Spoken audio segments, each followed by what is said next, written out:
So, if you're listening to this, you probably know that the era of simply, like, being sound on the internet, it's, well, it's quietly coming to a close. Yeah, it really is. And I mean, for the last 20 years, basically our entire digital strategy has been built on this retrieval paradigm, That's right? right, exactly. Yeah. You know the drill. You build a website, you target specific search volumes, you optimize your site architecture, and then you just sort of wait. Yeah, you wait for a search engine to retrieve your document from its massive index, just like based on a literal query match. It was basically a giant global sorting A exercise. sorting exercise, yeah. But today, the whole architecture of discovery is going through this. I mean, it's a violent paradigm shift. We are not just optimizing to be retrieved from a database anymore. No, we're optimizing to be chosen, to be, recommended and actually defended by a machine reasoning engine, which is totally different. Totally different. It's like, imagine you are sitting across the table from this incredibly rigorous, instantly analytical, and frankly, utterly exhausting hiring manager. Oh, that's a great way to put it. Right. And this hiring manager, they do not care how many times you've printed your target keyword on your resume. They don't care at all. What they want to know is like your philosophy, your network associations, the statistical consensus of your reputation in the market. Yes, and exactly why your specific methodology is the absolute best, the fittest solution for a really complex, highly constrained problem. Which brings us to the transition from SEO, search engine optimization, to GEO, generative engine optimization. I mean, it is arguably the most profound structural change to digital commerce since the invention of the hyperlink. It really is. We're moving from information retrieval to generative recommendation. hmm And the mission for our deep dive today with you all is to really unpack this. Because there is so much friction in the market right now, and it all stems from organizations trying to apply, old retrieval tactics to this new recommendation ecosystem. Oh, 100%. People are treating GEO like it's just a new schema markup or like an AI sticker you can just slap onto your existing SEO playbook. Right, which does not work. It doesn't. So today we are diving into a masterclass of a source. It's a trench-tested, really analytical breakdown by Andrew Holland. It was published on LinkedIn, and it's called How I Do GEO, the processes, tactics, and tools we use to get brands recommended by AI. Yeah, Holland and his team at JBH, they've spent over 18 months running live experiments. They're actually reverse engineering how large language models recommend things and building custom tools for enterprise clients. And the stakes he lays out are just, I mean, they're uncompromising because you hear this default advice echoing around marketing circles right now. Oh, you mean the just create helpful content line? Yes, just create helpful content to survive the AI shift. And Holland, hilariously, equates that advice to having the intellectual depth of a fridge magnet. I love that comparison so much because it's functionally useless advice. It lacks any sort of systemic framework. Helpful to whom, Under what constraints? Measured against what alternatives? Exactly. So to navigate this, Holland establishes this foundational distinction that we really have to internalize before we look at any of the tactics. Right, the shift from query document relevance to problem solution fitness. Okay, let's unpack this. Because traditional SEO rewarded that query document relevance. The system just measured how well a specific page answered a specific search string. But GEO rewards problem solution fitness, and it maps that across the entirety of the internet's network structure, not just your website. Which isn't just some marketing buzzword, right? Oh, yeah. It's a structural requirement for how an LLM actually processes data. Exactly. I mean, query document relevance is super localized. It looks at your site in isolation. But problem solution fitness means the machine has to evaluate your brand's relationship to a specific problem across like thousands of totally disconnected nodes. Wow. So to understand how to engineer that fitness, we have to look at the hidden science of AI recommendation. And Holland doesn't just guess here, which I appreciate. No, he grounds the whole methodology in 3 specific scientific models. The first one is information foraging theory. Information foraging theory. This one is so geeky and I love it. Break this down for us. Okay, so it's fascinating because it actually originated in evolutionary biology, of all places. It was developed to model how wild animals optimize their energy while hunting for food in a patchy environment. So like literal animals in the wild. Yeah. An animal doesn't just wander around randomly. It follows scent trails to find a really dense patch of calories. And once the energy required to extract food from that patch gets too high, like the return isn't worth the effort, the animal moves on. Okay, and in the late 90s, Researchers adapted this to human web browsing. But Holland takes it a step further, right? Right. He brilliantly applies it to how LLMs vector through semantic space.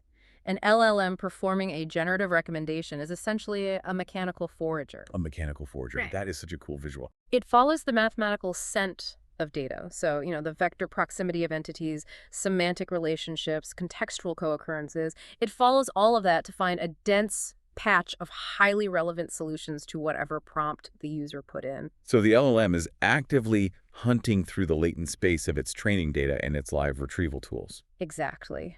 And if the mathematical scent of your brand is weak, or if it leads to a digital patch that lacks semantic density, meaning like your content doesn't actually solve the constraints of the problem. The LLM just calculates that the extraction cost is too high. Yeah. And it abandons your patch for competitors, just like an animal leaving a patch with no food. That makes so much sense. But that foraging behavior is also heavily influenced by the actual environment it's hunting in, right? Yeah. Which brings us to the second pillar. Yes. The theory of scale-free networks, specifically the Bourbaki-Albert model. Okay, because the internet is not a normally distributed environment. It doesn't look like a standard bell curve. Not at all. It operates on a power law distribution. And the Bourbaki-Albert model explains how networks grow through this principle called preferential attachment. Preferential attachment. Right. Okay, so what does that actually mean in plain English? Basically, in a scale-free network, nodes that already have a high number of connections are mathematically way more likely to get new connections. It's the literal network definition of the rich getting richer. So like, if a new blog post is going to link out to explain a concept, it's far more likely to link to Wikipedia than some random unknown site. Exactly. And because LLMs are trained on this scale-free topology, their internal weights and their generation processes inherit that structural bias. They are naturally pulled toward massive, highly connected hubs. So if a brand is heavily mentioned, debated, and associated with a specific problem across forums, news sites, media channels, the network just naturally routes authority right to it. Yes. Yeah. The LLM's foraging algorithm hits that massive cluster of nodes and recognizes it as a high-density, low-risk patch. Which bridges us perfectly into the third scientific pillar Holland uses, the Ehrenberg-based principles. Right. Mental and physical availability. So in traditional brand science, mental availability is the probability that a buyer will notice, recognize, and think of your brand when they're in a buying situation. And physical availability is just how easily they can actually purchase it. And Holland extracts a really crucial observation from this. He says GEO is essentially the digital manifestation of mental availability for machines. That's spot on. It emphasizes the structural value of organic signals. Things like thought leadership, authentic reviews, earned media. You are quite literally trying to build mental availability within the weights of a neural network. Okay, but let me offer some pushback here. If I'm leading a digital strategy team and I'm looking at all this, information foraging, scale-free networks, mental availability, my immediate reaction is, we already have a playbook for this. Oh, you mean building topical authority? Exactly. Building topical authority. We map out every entity related to our core product. We build these exhaustive content hubs. We interlink them perfectly.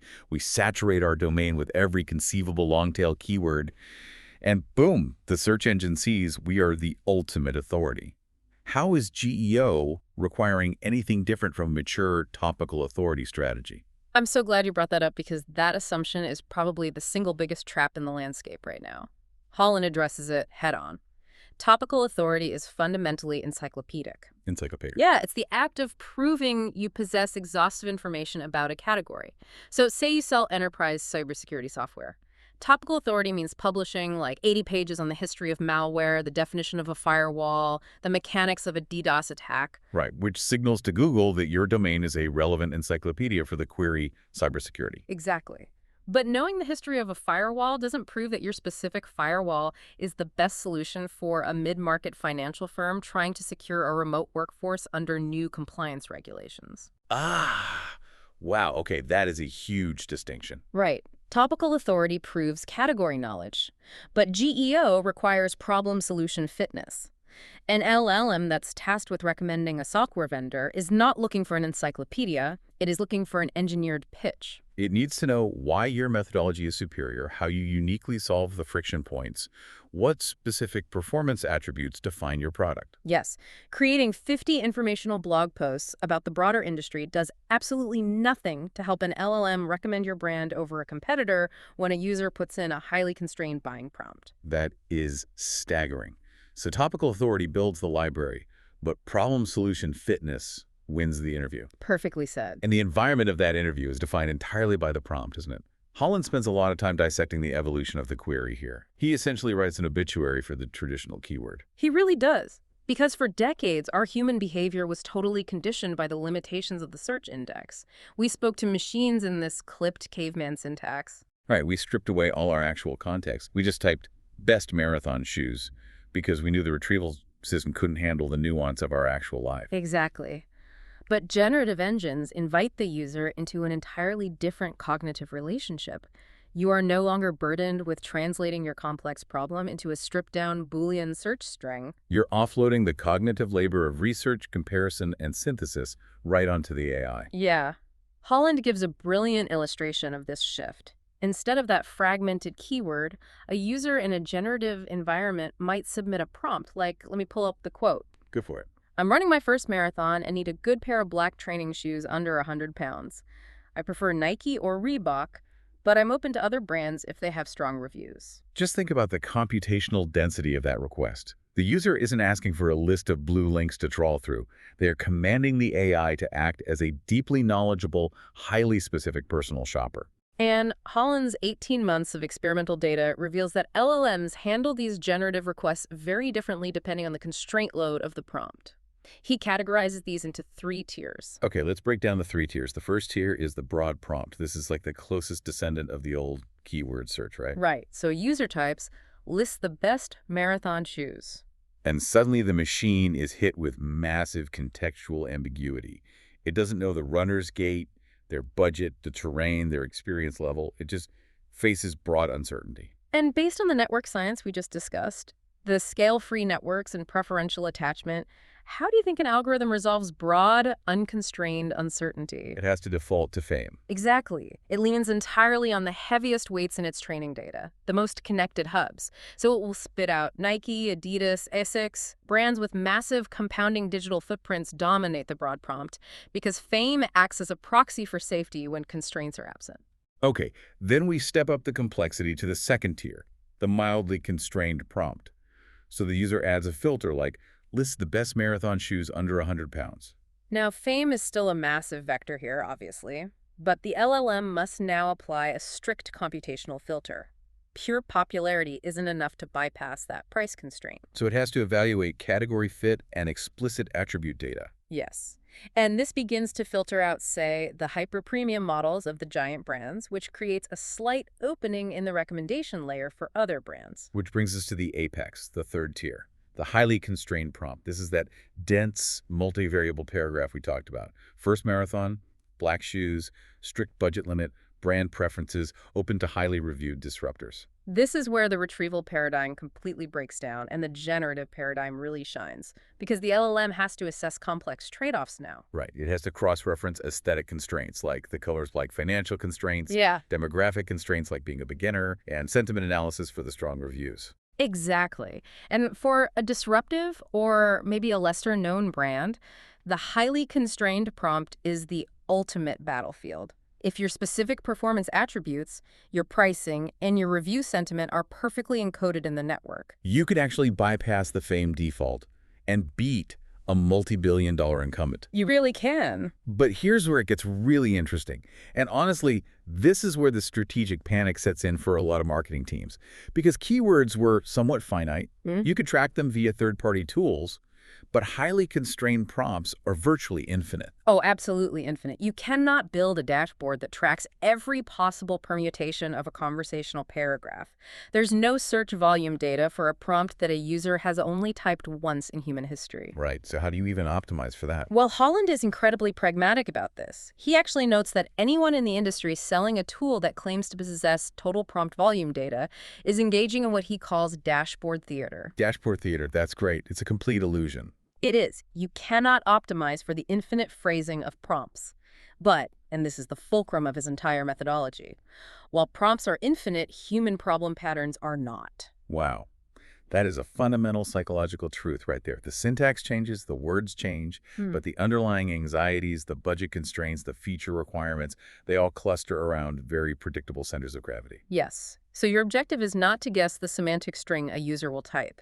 Your objective is to comprehensively map the recurring constraints, the operational friction, the objections, and the required proof points of your ideal buyer. You optimize the environment for the problem space itself. Exactly. If we understand that the machine is foraging for constraint-matching signals, we need a formalized mechanism to feed it those exact signals. And Holland's team at JBH actually developed a mathematical model for AI recommendation to systematize this. The formula is beautifully reductionist. It's F.A.M.E. multiplied by fitness. F.A.M.E. times fitness. Let's deconstruct the fitness variable first, because it acts as the baseline multiplier. Fitness is defined as your owned problem-solution fit. Owned problem solution fit, meaning what exactly? It is the architectural visibility of your strategic positioning on the assets you fully control. So your domain, your technical documentation, your product architecture, it's the raw data you are feeding into that AI interview. Okay, so to achieve high fitness, Holland argues you have to explicitly, almost aggressively, answer a highly specific set of questions on your own architecture. Who exactly do you serve? What specific operational or emotional problem do you solve? How is your methodology structurally superior to the alternatives? And what documented proof exists to validate your claims? Plus, crucially, and people miss this all the time, what do you deliberately choose not to do? The negative space. The explicit declaration of who you are not for. That must be a tremendously powerful constraint-matching signal for an LLM. It is. It helps the machine narrow the vector space. But Holland points out this pervasive failure across enterprise marketing. Brands consistently walk into this generative interview mumbling opaque, generalized corporate jargon. Oh, he provides a searing critique of standard B2B copywriting. He quotes this hypothetical homepage. Listen to this. We provide innovative, bespoke solutions for ambitious businesses. Oh, it hurts to even hear it. From an NLP and vector search perspective, that sentence is a catastrophe. It contains zero fitness signals. Zero. Innovative is an empty modifier. Bespoke solutions lacks any category definition. Ambitious businesses is a complete non-constraint. An LLM cannot use that string of text to resolve a highly constrained prompt. No, it can't. Holland literally states that sentences like that should be humanely destroyed. Humanely destroyed. Because if your on-page fitness resolves to zero because your language is totally devoid of specific performance attributes, the math dictates that multiplying it by any amount of external F.A.M.E. still results in zero recommendations. You have to encode the attributes. It's non-negotiable. Okay, so assuming a brand executes a ruthless audit and achieves perfect attribute-dense fitness on their owned assets, they still have to project that fitness out into the scale-free network, right? This is the F.A.M.E. side of the equation. Yes. F.A.M.E. operates as an acronym here to describe the distribution mechanics. The F is the fitness we just established. Got it. The A stands for amplification. This is the tactical deployment of your precise positioning into third-party ecosystems. So it encompasses digital PR, orchestrated review generation, strategic partner collaborations, founder interviews. Basically the mechanism that injects your fitness signals into external nodes. Exactly. Forcing the LLM's foraging algorithm to encounter your narrative outside of your controlled domain. But sheer volume of amplification isn't enough, is it? Yeah. Which leads to the M. Right. M is memories and moments. This is where we look at the qualitative nature of the amplification.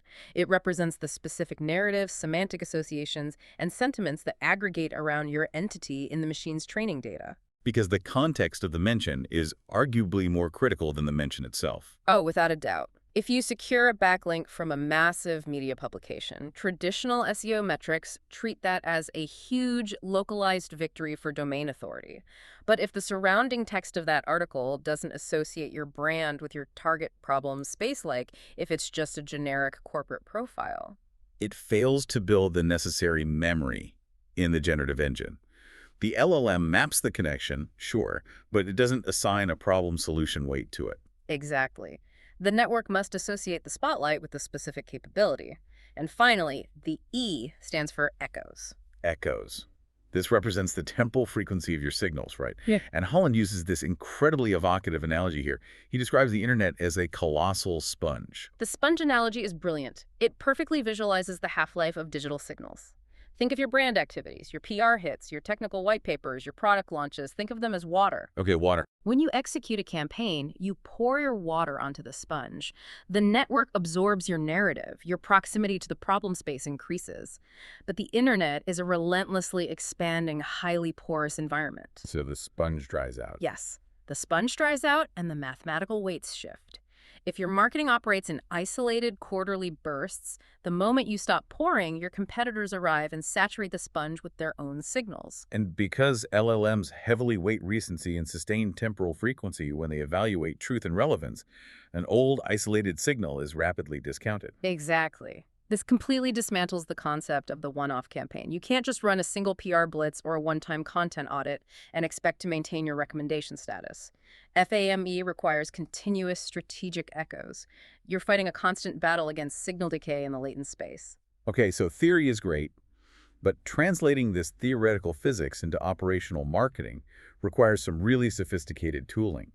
You can't just mandate F.A.M.E. times fitness in a Slack channel and expect your team to execute it. No, definitely not. Holland details 2 distinct proprietary systems his team built to bridge this gap between theory and reality.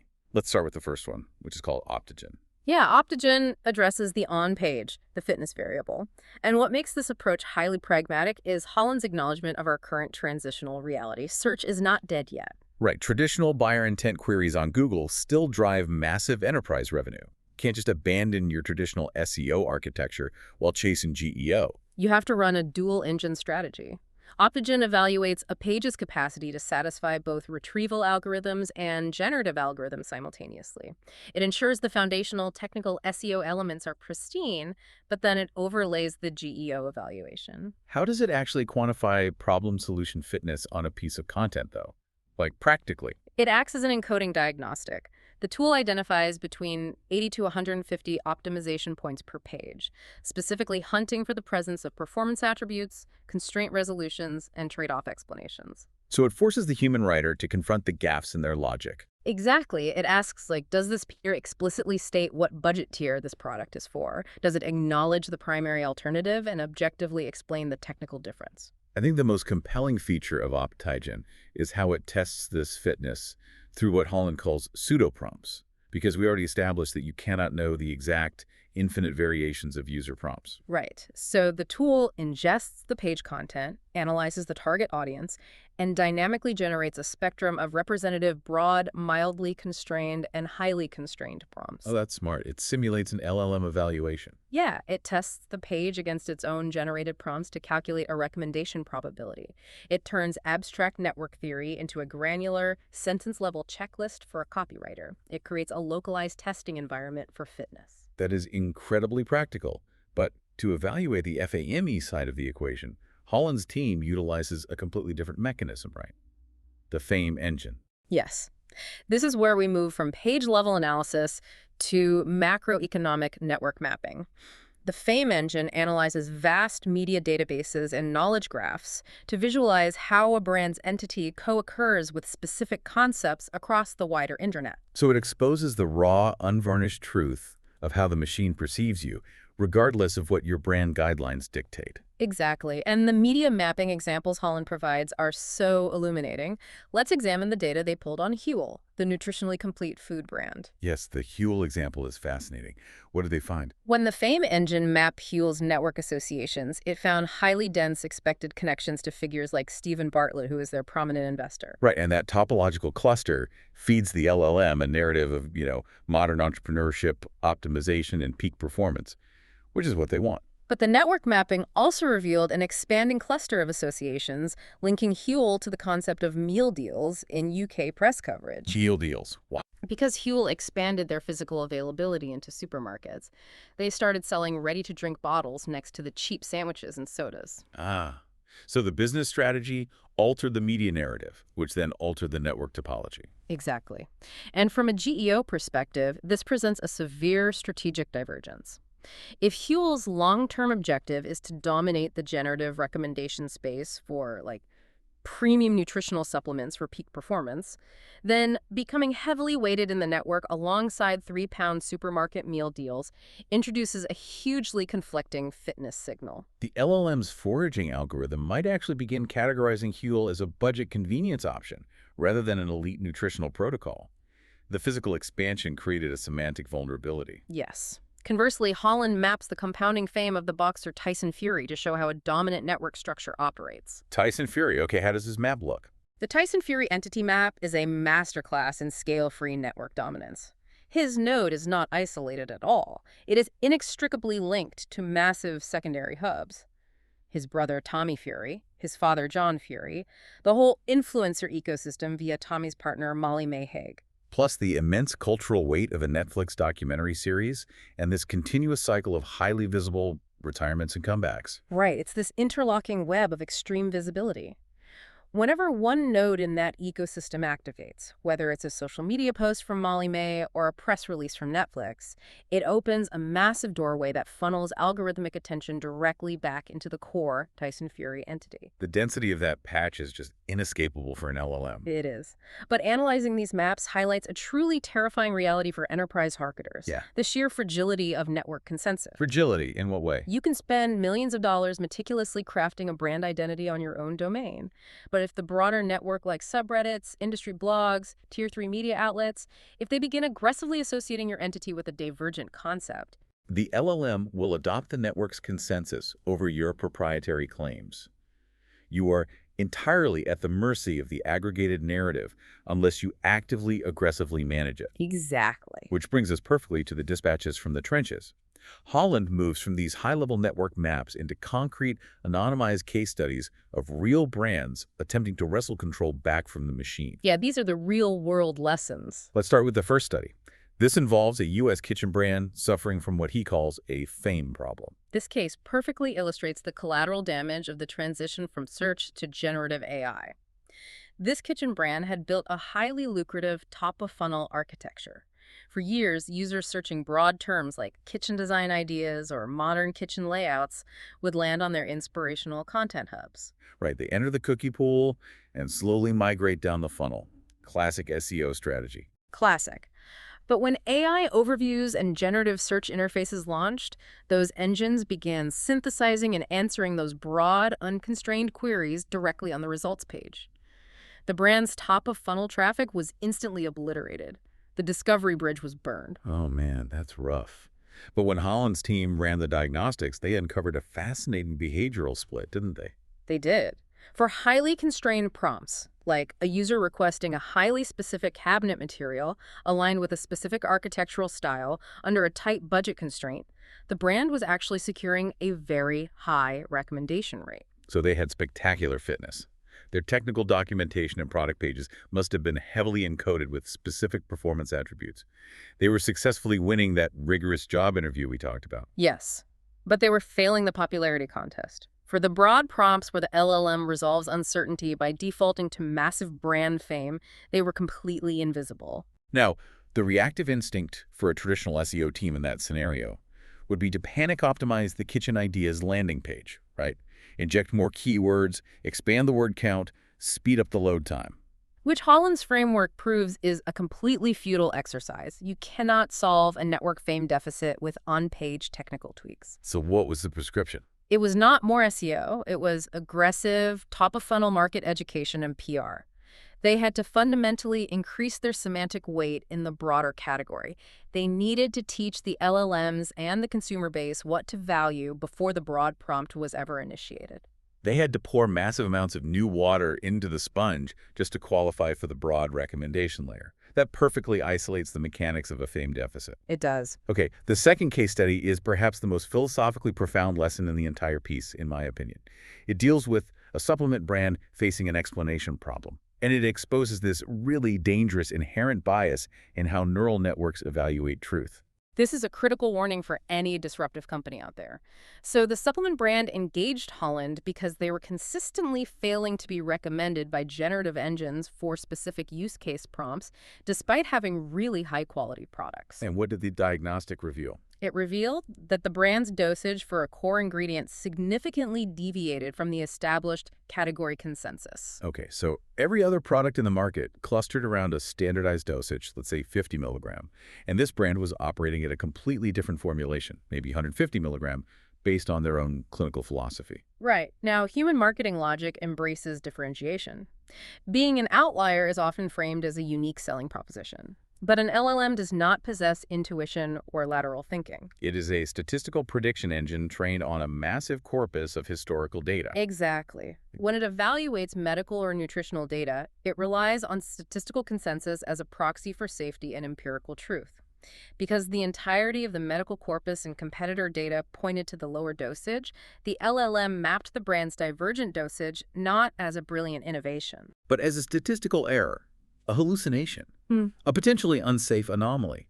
The machine's reliance on historical averages actively punished the innovator. Yes.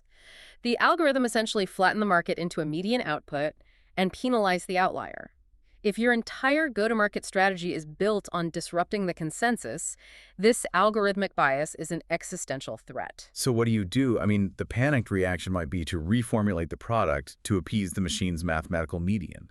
But that destroys the company's value proposition. Exactly, you can't do that. Holland dictates a counterintuitive, highly aggressive fix. You must explicitly explain the deviation. You cannot allow the LLM to encounter the divergent data point in a vacuum. You must surround that data point with high-density explanatory context. So the brand had to generate rigorous content that explicitly articulated why their dosage was different. They had to map the scientific trade-offs. They had to define precisely which subset of the population required the higher dosage and explicitly state who should avoid it. They had to actively critique the category consensus and explain why the median dosage was insufficient for specific applications. You are fundamentally forcing the machine to read your debate prep. You're supplying the LLM with the logical pathways necessary to understand that the deviation is a deliberate, highly engineered feature rather than a statistical anomaly. You have to teach the machine how to evaluate the new paradigm. It proves that distinctive positioning is not automatically recognized or rewarded by an AI. You must force the explanation into the network structure so the foraging algorithm can ingest the logic and update its internal weights. That is just brilliant. Okay, let's look at the final dispatch from the trenches. This one deals with a narrative problem, and it exposes the danger of relying on third-party channels. Yeah, this involved a distributor brand that possessed what most marketers would consider a massive advantage: incredible physical and digital distribution. They had thousands of third-party retail partners and distributors selling their products across the web. And in the retrieval era, this sheer volume of backlinks, domain authority signals, and doorway pages would guarantee search dominance. The sheer weight of the links would crush the competition. But the F.A.M.E engine diagnostic revealed that this massive distribution network was actually acting as a toxic signal for their generative recommendations. A toxic signal. Ah, Because the network was telling the wrong story. precisely. These thousands of third-party distributors were writing their own localized product descriptions. To save time and appeal to broad audiences, these distributors were stripping away the brand's nuanced, highly specific performance attributes and flattening the product into generic category language. They were making a highly engineered solution sound exactly like the cheapest generic alternative on the shelf. Exactly. The signal was incredibly loud, but it was just static. The LLM's foraging algorithm was scraping all of these distributor pages, aggregating this flattened generic language, and mathematically concluding that the brand possessed no unique fitness for highly constrained prompts. Wow. The sheer volume of the distribution was actively reinforcing a narrative of mediocrity. It completely invalidates the old SEO tactic of blindly chasing link volume. Distribution without narrative control is worse than useless. It's actively damaging. It is. So Holland's solution was an aggressive campaign of narrative correction. But they couldn't just ask thousands of independent retailers to rewrite their websites, could they? No, that's impossible. They had to overwhelm the bad signals with highly authoritative good signals. They flooded their own domain with incredibly dense, highly technical buyer guides. They completely overhauled their product education materials. And I imagine they use PR for this too. Oh, heavily. They launched laser-targeted PR campaigns specifically designed to inject their required performance attributes into high-authority media nodes. They had to forcefully inject the correct, nuanced narrative into the network with enough frequency and structural authority that the LLM would prioritize their own signals over the aggregated noise of the distributors. It's a battle of semantic weighting. And in that battle, Holland notes the increasing importance of multimodal signals, specifically video and social media. Yes, but we need to be careful here. He isn't suggesting that posting a viral dance on TikTok mathematically rewrites an LLM's core logic. He explicitly warns against that kind of superficial thinking. Right, but he points out that LLMs are evolving into multimodal processors.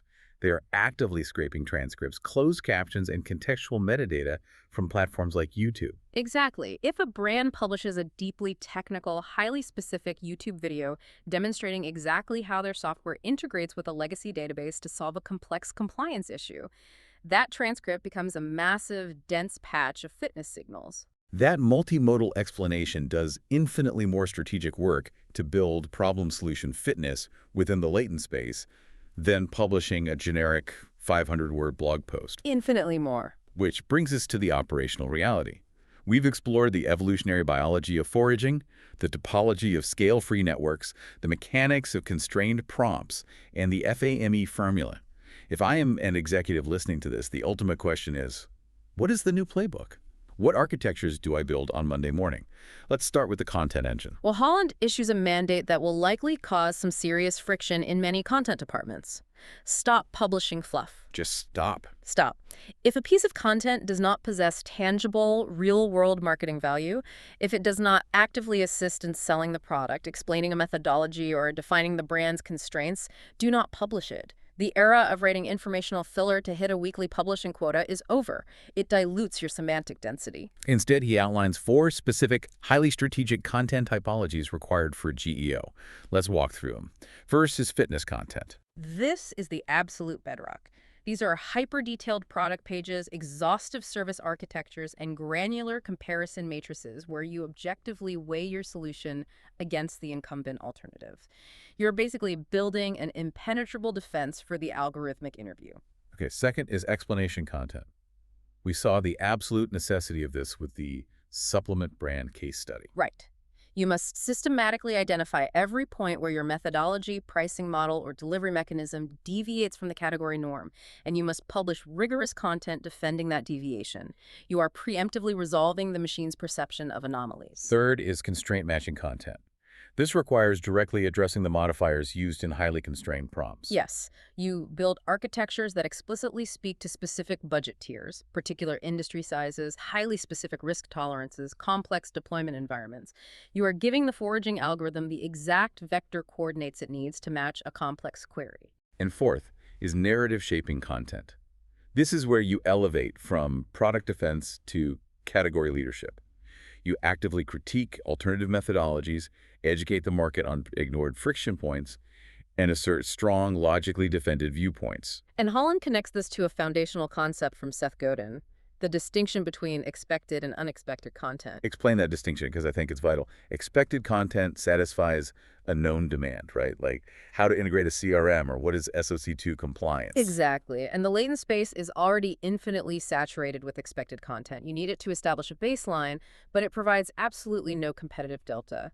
Unexpected content, however, answers the questions the market does not yet know it needs to ask. It introduces entirely new evaluation criteria into the buyer's journey. Yes. When you publish unexpected narrative-shaping content, you are actively teaching both the human buyer and the LLM why your specific constraints matter. You are re-engineering the problem space in your favor. That covers the owned architecture. But how does the traditional public relations playbook adapt to this environment? PR has historically been driven by relationship building and securing logo placement in high circulation publications. While Holland highlights commentary from Bree Sharp, an industry expert, that frames this evolution perfectly. Sharp notes that for advanced systems like Google's Gemini, the traditional SEO metrics of EEAT experience, expertise, authoritativeness, and trustworthiness are no longer competitive They're advantages. just table stakes. They are mere table stakes. They are the minimum viable threshold required for the machine to even acknowledge your entity's existence. EEAT gets you into the latent space. But it doesn't compel the machine to recommend you. Precisely. Sharp argues that it is the external promotional visibility, the earned PR, that actually tips the scales toward recommendation. But the mechanics of that PR have shifted from volume to context. Right. Sponsoring a local marathon and getting a backlink from the regional newspaper is a nice localized SEO signal.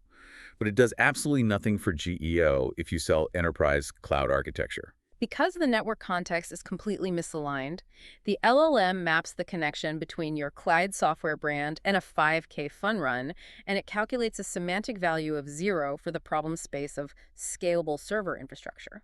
So PR in the GEO era is an exercise in surgical context placement. You must orchestrate mentions, quotes, and features where your brand entity is placed in immediate high-density proximity to your target problem entity. The machine needs to constantly ingest the association between your brand name and the specific constraint you solve. It is precision engineering, not spray and pray media relations. Which requires an entirely new dashboard. The legacy metrics of keyword ranking positions and raw organic traffic volume are increasingly detached from commercial reality as generative interfaces swallow up those informational queries. How does an organization actually measure the success of a F.A.M.E. times fitness strategy? Holland outlines a really specific telemetry setup for this. First, you must isolate and track LLM referral traffic. Are engines like Perplexity, ChatGPT, and Gemini actually routing physical users to your domain after the generative interaction? Okay, that makes sense. Second, and honestly more importantly, you must maniacally track buyer intent page traffic.